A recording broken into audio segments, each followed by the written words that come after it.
Do you like that? I like that too. I like Porno for Pyros. I like the singles they put out.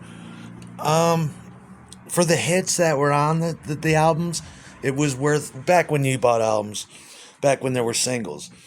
The singles alone could carry the album, like Pets, or on the second album, Bali. I ate a mushroom, I turned into Bali. It's an album about travel. It was called Good God's Urge. Yeah, it's an album about travel, and it's about relationships. Bali was a beautiful song. Kimberly Austin is such a beautiful song. Um, yeah. Also on there, that's good is 100 Ways. That's the Milabot song. When I took Milabot to fucking Tijuana and married her, we went into Tijuana to get some psilocybin shrooms, and I said, "Fuck it." There was a little church there, and there was a mariachi road band side of the road band just playing, welcoming tourists with big guitars and Tijuana brass.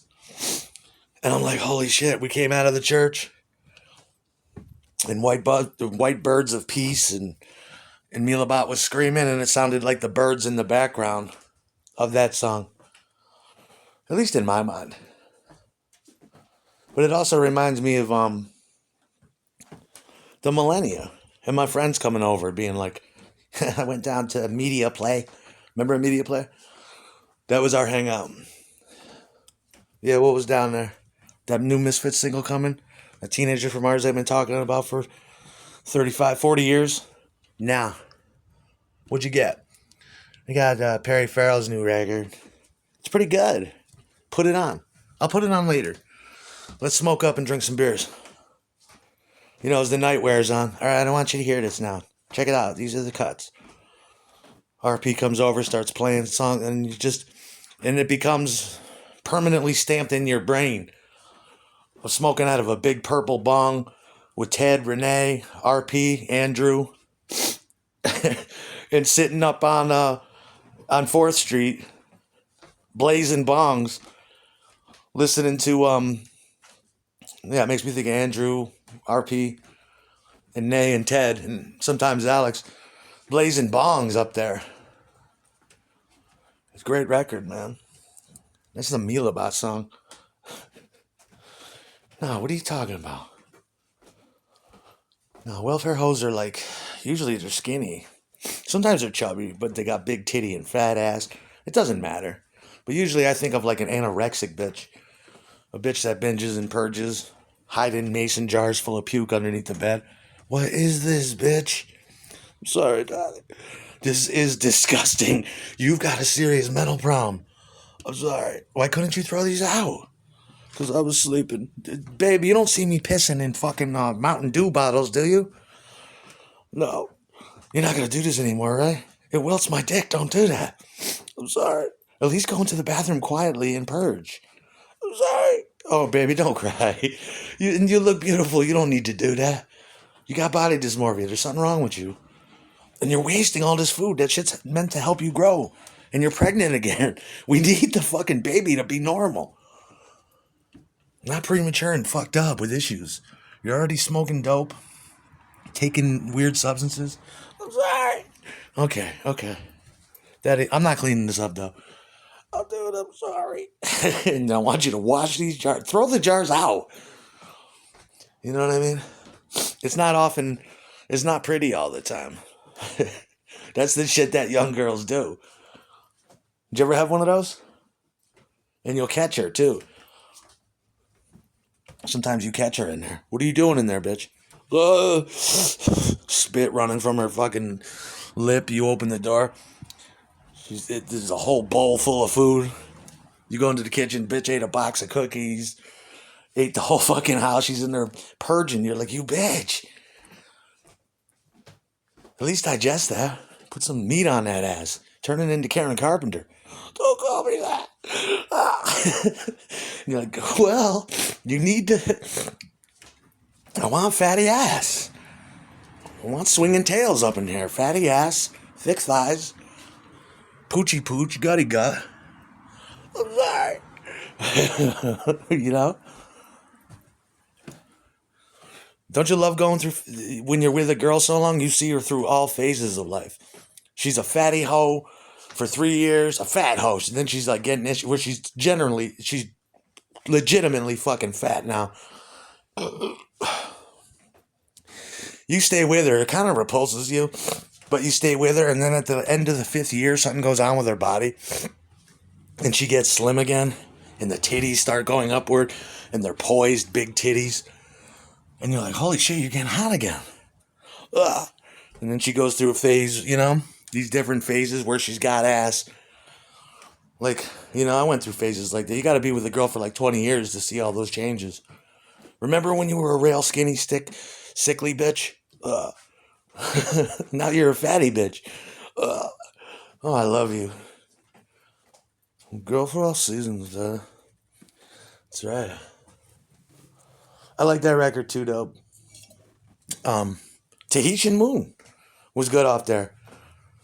Kind of sounded like the beginning of Entourage a little bit. It reminds me of it. Doesn't sound anything like it, but it reminds me of that. And that's how I feel. I don't know if I'm going to make it home tonight, but I know me and JoJo can swim underneath the Tahitian moon. Treading water out there, smoking drugs on the raft.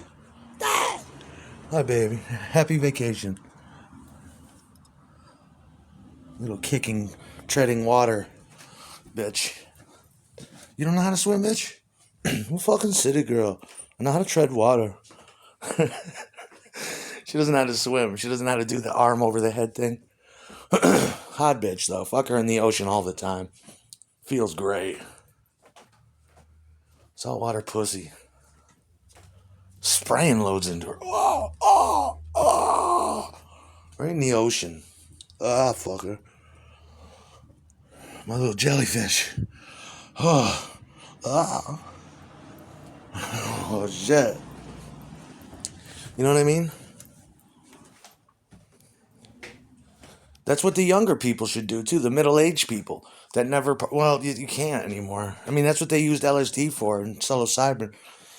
For PTSD, marriage, any issue they tried with it.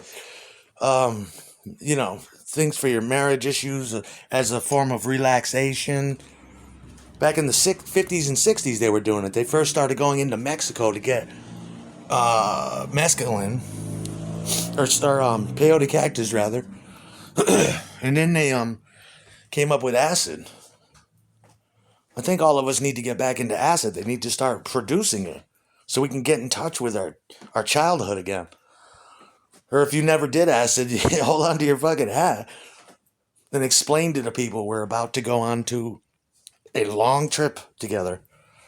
A long fucking, Cherry Garcia long strange trip together, and anything can happen. And I'm going to be the trip guide because I've done many of these. Although I'm going to take as much acid as you, if not more, I'm going to guide us. Okay. Kids don't know what that's like. Me and JoJo did that when we were out as we passed through Colorado on our way to California. From there to fucking Mexico. In Colorado, we stopped off and we tried the first bit of mescaline we got. Synthesized peyote cactus. In pill form. We took it and we went to a sweat lodge. Did shit like that. We sat in the sweat lodge and we started the trip and it was like, holy shit. We watched a simulated war dance. We smoked a peace pipe. Just all that shit you're supposed to do. We watched a rain dance. They gave us little hand drums, those Indian hand drums. JoJo was tripping face. Oh my God. I said, this ain't like smoking pot. Oh my God. Yeah. Do you ever be tripping so hard you don't know if it's day or night? Remember those days? Whew. On mescaline especially. Yeah. But it's so overwhelmingly joyous that you don't care. But you're like, what time is it? And you're looking at a blue sky. Is it day or night? You know, just tripping so fucking hard. That shit's powerful. LSD is one thing, mescaline is another. It's like peyote button without the nausea. Yeah, no. Did that to JoJo. Just gave her little memories. Little things like that. You know? Before we left I bought a vintage Pentax and got some Triax film and just Kodak and just went crazy. Taking pictures of JoJo with the Indians and she's smiling and just tripping. This is fucking weird.